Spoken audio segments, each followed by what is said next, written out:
Good morning, everybody. I'm at community service. I consider this a community service. Um, I want to talk about using dreams because I had one the other night and it was different than any one I'd ever had. Let me explain why. I didn't feel the high that you would normally feel from having a using dream, and I didn't wake up jonesed out. It was incredibly abnormal for that type of thing for me because there's been many occasions I've had one of those dreams. And I'm not saying that I'm special, but those dreams are really vivid, colorful, smells, taste, everything. And I would end up going and getting dope. And I'm glad I didn't.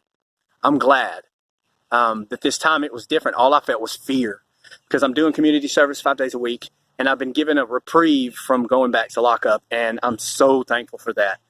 And as soon as I did the drug in the dream, I was like, oh, I mean, it was terrible.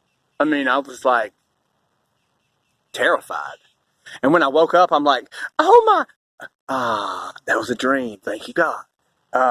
So I'm wanting to talk about that a little bit. Like I know that those of you who suffer from this thing that we suffer from, or are chained down by the things that we can get chained down by, or however you choose to look at it, whether you think it's a disease or whether you think it's a choice, if you have something that's got you by the balls,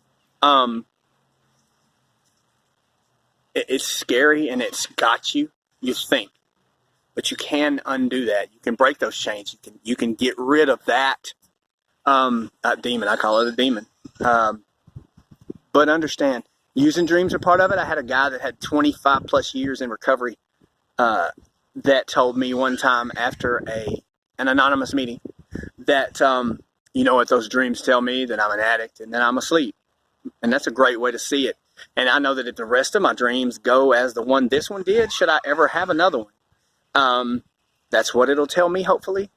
Even if I get the sick feelings and highs and joneses and stuff, I'm cool with that because it was a dream. And what I've been told to do is journal it, like write them down. Because, you know, the other day in my Code Red video, I had... by the time I shot that video and said the prayer, I said that urge had passed.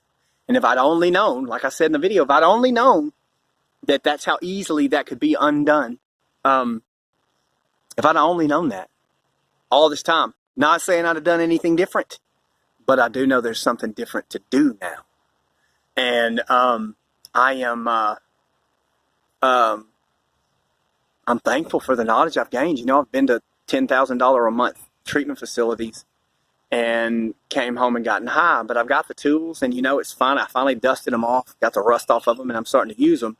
And now I was told by a counselor here that, thank you, Miss Harrison, that I journal the dreams. Not only is it really cool to look back over, but by the time you get through jotting it down, the feeling will probably have passed because it passed for me really quickly. And when I tell you I've never until that day, and I mean this on my honor, and I actually do have honor now, I've never been able to beat that feeling, that Code Red situation thing. I've always medicated. And you don't have to do that. And it was over fast. And golly, I mean, you know, I feel like my wife said, I'm the most intelligent dumbass she's ever met. That's kind of what I felt like, realizing that it could have passed that fast. It could have been over that quickly. However, don't let using dreams rattle you. Wake up and jot them down. I mean it. By the time you get through writing, that feeling will have probably passed. And that's a good thing. And I know it looks like I live in Seattle by my videos because you never see sunshine, but listen to me, man. It's a bright, shiny day. It's a good day to be sober. It's a good day to be alive. And it's a good day to go finish scrubbing toilets and doing community service. I love you all. Be well. Take care of each other, man. Don't be afraid to call somebody out when you know they're hurt. If you have to call them out in a way that you know that they could be called out and not be offended or closed down, shut down. Love each other, man. Whether you're in the struggle or you have somebody you love going through the struggle, which means you're going through the struggle too, take care of one another. Reach out. Get in between your loved one and drugs any way you can. And I mean that. Because I'm realizing now by the healing that I'm witnessing within my family that it was really hurting them. Come to find out they have using dreams too, but it's them watching me use. To all my family, I love you and I'm sorry. And to all of you guys out there that don't think you have anybody, you do. You do. Get help. Ask for help. Tell somebody. Get the pain that's causing you to use out of you one way or another. Write it, sing it, rent a plane and ride it in the sky. Do whatever you have to do. I love you all. Be well. Talk to you next time.